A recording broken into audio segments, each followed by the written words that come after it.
ఈరోజు మనం గోంగూర చికెన్‌ని టేస్టీగా ఏ విధంగా ప్రిపేర్ చేసుకోవాలో ఇప్పుడు చూద్దామండి. స్టవ్ పైన ఒక కడాయిని పెట్టి అందులో ఆయిల్ వేసి ఆయిల్ హీట్ అయిన తర్వాత ఒక చిన్న కట్ట గోంగూరని వేసుకొని, ఆ గోంగూర మెత్తగా ఉడికేంత వరకు ఉడికించుకోవాలండి. గోంగూర మెత్తగా ఉడికిన తర్వాత దీన్ని వేరొక బౌల్‌లోకి తీసి పెట్టుకోవాలి. ఇప్పుడు అదే ప్యాన్‌లోకి మరికొద్దిగా కూరకు సరిపడా ఆయిల్ వేసుకొని, ఆయిల్ హీట్ అయిన తర్వాత ఇందులో బిర్యానీ ఆకు, చెక్క, మొగ్గ వేసుకొని అందులోనే కట్ చేసుకున్నటువంటి ఉల్లిపాయలు గూడా వేసుకొని ఇవి మంచిగా ఫ్రై అయిన తర్వాత ఇప్పుడు ఇందులోనే పచ్చిమిర్చి ముక్కలను కూడా వేసుకొని ఇవి వేగిన తర్వాత ఇప్పుడు ఇందులోనే కొద్దిగా అల్లం వెల్లుల్లి పేస్ట్‌ని కూడా వేసుకొని ఇది పచ్చి వాసన పోయేంత వరకు ఫ్రై చేసుకోవాలండి.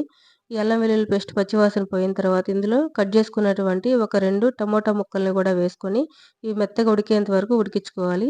ఇప్పుడు ఇందులోనే కొద్దిగా కరివేపాకును కూడా వేసుకొని ఒకసారి కలుపుకోవాలండి. ఇలా టమోటాలు మెత్తగా ఉడికిన తర్వాత ఇప్పుడు ఇందులోనే శుభ్రం చేసుకున్నటువంటి చికెన్‌ని కూడా వేసుకొని మంచిగా కలుపుకోవాలండి. ఇలా కలుపుకున్న తర్వాత మూత పెట్టుకొని ఉడికించుకోవాలి. చూడండి మనకి చికెన్‌లో ఉన్న వాటర్ అంతా బయటకి రిలీజ్ అయింది.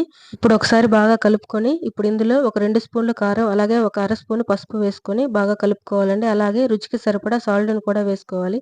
ఇందులో మనం గోంగూరను వేస్తున్నాం కాబట్టి ఈ పులుపుకి సరిపడా ఉప్పు, కారం కాస్త ఎక్కువే వేసుకోవాలండి. తగ్గినంటే మనకి చికెన్ అనేది బాగుండదు. ఇప్పుడు కొద్దిగా ఈ ముక్కలు ఉడకడానికి సరిపడా వాటర్‌ని యాడ్ చేసి మొత్తం బాగా కలుపుకొని, ఇందులోనే కొద్దిగా ఒక అర స్పూను ధనియాల పొడి, అలాగే ఒక అర స్పూను గరం మసాలాను కూడా వేసుకొని మొత్తం కలిసే విధంగా బాగా కలుపుకున్న తర్వాత మూత పెట్టుకొని ఒక 5 నిమిషాలు దీన్ని బాగా ఉడికించుకోవాలండి. ఇప్పుడు మూత తీసి చూద్దాము. చూడండి మనకి ముక్క అనేది మంచిగా ఉడికింది. ఇప్పుడు ఇందులో ముందుగా ఉడికించి పెట్టుకున్నటువంటి గోంగూరను కూడా వేసుకొని మంచిగా కలుపుకోవాలండి. ఈ గోంగూరను మనం ముక్కలు ఉడికిన తర్వాత మాత్రమే వేసుకోవాలి. ముందే వేసుకున్నామంటే పులుపుకి మనకి ముక్క అనేది సరిగా ఉడకదండి. ఇలా గోంగూరనంతా వేసుకొని మంచిగా కలుపుకున్న తర్వాత మూత పెట్టుకొని ఒక్క నిమిషం అలాగా ఉడికించుకోవాలండి.